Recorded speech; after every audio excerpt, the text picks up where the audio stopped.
In the heart of a vibrant village in Ghana, Adisa and Kofi welcomed their first child, a boy they named Ni. From the moment he was born, the midwife noticed something different about Ni. He was small, much smaller than any newborn she'd ever seen. As weeks turned into months, it became clear that Ni had a form of dwarfism. Adisa and Kofi were initially worried, but their love for Ni knew no bounds. They cherished their son and vowed to protect him from any harm. However, the village had different ideas. Superstition ran deep, and some villagers believed Ni was a bad omen. Whispers began to circulate, and eventually, outright rejection took hold. When Ni tried to play with the other children, their parents would call them back, fear etched into their faces. At the market, Adisa noticed the way the vendors would suddenly grow silent, their eyes filled with a mix of pity and disdain. Kofi, who used to share laughs with his fellow fishermen, now worked in solitude. The camaraderie vanished. As Ni grew older, he became acutely aware of the isolation. School was especially hard. The children were cruel, mocking his height and treating him as if he were invisible.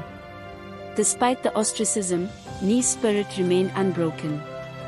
He found solace in books, losing himself in tales of heroes who overcame great odds. One day, during a rare moment of community gathering, a traveling storyteller came to the village. The villagers gathered, eager for entertainment. The storyteller, noticing Ni standing apart, began to weave a tale about a small but brave warrior who saved his village from a great calamity. The children listened, eyes wide with wonder, and for the first time, they saw strength in someone small.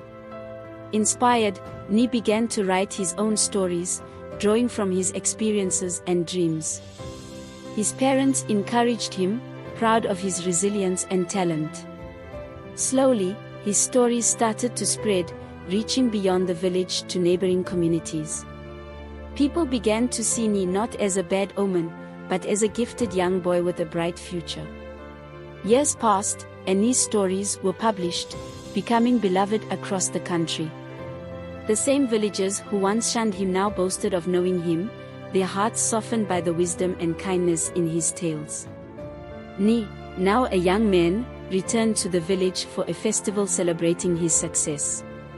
He stood tall in spirit, if not in stature, and addressed the crowd. "I am Ni, the child you once rejected. I was different, but I was never lesser. My parents taught me that love and perseverance can overcome the harshest judgments. Let us be a village that embraces all our children, for it is our differences that make us unique and our acceptance that makes us strong." The crowd erupted in applause, tears streaming down many faces.